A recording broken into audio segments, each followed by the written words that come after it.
Good evening, Groovers, and welcome aboard the Wreck of the Ruby Princess, a smooth criminal podcast special series looking into the monumental bores-up that is the Ruby Princess. For those of you new to this series, in Australia, nearly 1/3 of all coronavirus victims, that is fatalities, are directly connected to one cruise ship, the Ruby Princess. Please listen to earlier episodes if you want to get up to speed on this story that we are following with keen interest and bewildered awe. There's a criminal investigation underway and also a special commission of inquiry with multiple players from state and federal government to Border Force, to the captain of the ship, to the cruise line company, all pointing the fingers at anyone but themselves. Episode 6 is an update on the latest. Now, firstly, it was being discussed that the Ruby Princess may have left Australian waters yesterday, April the 19th, that being Sunday.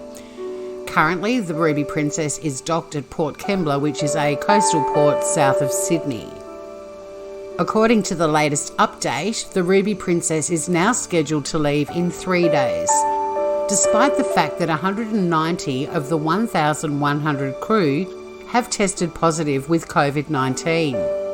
New South Wales Police Deputy Commissioner Gary Worboys said the cruise ship, with more than 1,000 crew on board, was restocked, refuelled and ready to depart.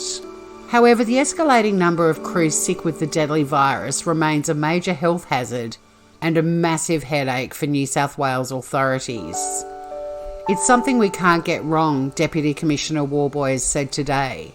New South Wales Health said 190 crew on board the ship have tested positive for the virus, while another 12 are being cared for in hospital. In addition, one more case is under review.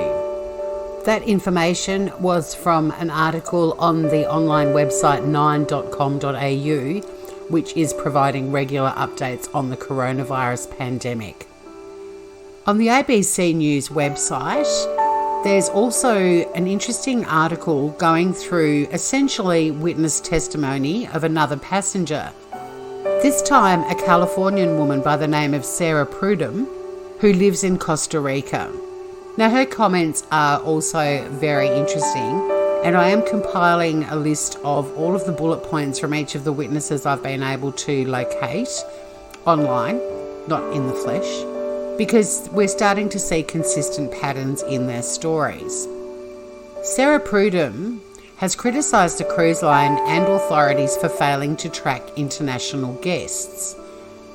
She said she'd heard little from the cruise's operator Carnival Australia, and she also said New South Wales Health's online passenger surveys that she had been sent didn't work. Ms Prudhomme travelled on the cruise that docked in Sydney on March the 19th after a trip to New Zealand, a voyage that has led to hundreds of COVID-19 cases Australia-wide and 21 deaths, including 2 in the US. Despite not having coronavirus symptoms, Ms Prudhomme is angry about what she believes is a lack of information being provided to international travellers.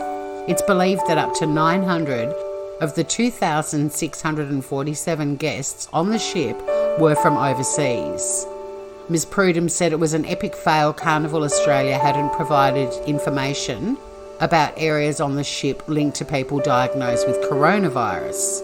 They knew where we all were, our cabins, our dining tables and times, our bar tabs and where they were from.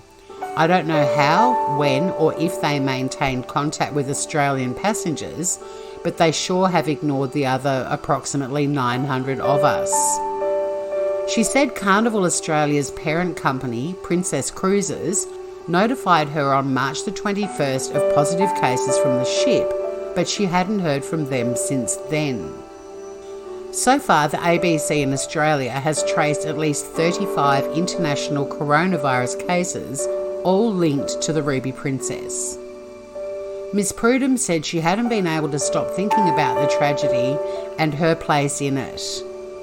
I look at pictures of these victims from the ship, she said. I hate the fact that I look at them in detail so I can try to remember if I ever ran into them or had a conversation with them. Ms. Prudham received 3 electronic surveys on March the 25th, 26th and 27th from New South Wales Health over email regarding your exposure to coronavirus, which she claimed were broken. After leaving the last port in Napier in New Zealand on March the 14th, she said passengers were told over the ship's PA system they should self-quarantine when they got home, but that the remaining days at sea would count towards that. Now that's pretty interesting. We haven't had that testimony yet from any of the passengers who have spoken to the media. Ms. Prudham claimed announcements on board misled people by giving them the impression that everything was fine. When it was announced the ship was returning early to Sydney, passengers were offered a 50% credit on a future cruise booking or a 25% refund. Ms. Prudham instead requested a full refund from Princess Cruises. Her cruise fare of US $4,133 or $6,496 Australian, as well as the US $1,100 cost of changing her flights out of Sydney. But so far she's only had automated responses. Princess Cruises told ABC News it was now offering all passengers a full refund and was in the process of advising passengers as soon as possible.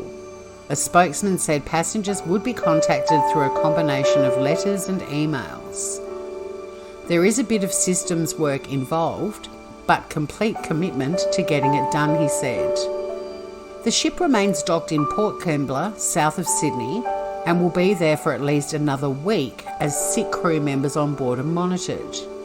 Now, this article was today, and I read earlier on a completely different news website that it's anticipated the ship will be leaving in 3 days.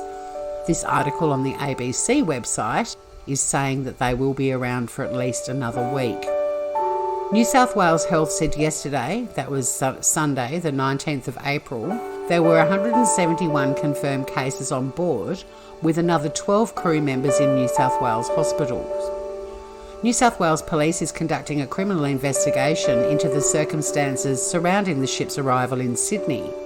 Passengers were allowed to disembark despite several people on board having symptoms of and being tested for coronavirus.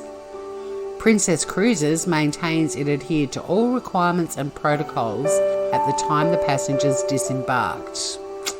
I don't know about that, because in my research so far, one of the protocols is a ship that is approaching a harbour, for them to be able to disembark, on my understanding, the captain has to confirm there are no contagions on board. There's also a very dodgy email, possibly, I have not been able yet to verify whether it's legitimate or not, that apparently was sent by Princess Cruises the day before docking saying that everyone on board was good to go. That was crew and passengers. So there you go. I guess the key points are we've now got another witness statement another witness account from Sarah Prudham, who's an American woman from California who lives in Costa Rica, saying she heard little from the cruise operator Carnival Australia, and the parent company of Carnival Australia is Princess Cruises. She has also criticised New South Wales Health, and also Ruby Princess passengers are now being offered full refunds. So there's the latest news. Fortunately, no other fatalities to date, but please, if you're interested in the wreck of the Ruby Princess, hit the subscribe button on the Smooth Criminal Podcast channel on YouTube, and don't forget to also hit the notification bell. Go for the solid one. That way you'll get a notification every time I either go live or a video like this one is uploaded. Until next time, stay safe everyone, stay kind, and don't book a cruise anytime soon. Take care everyone.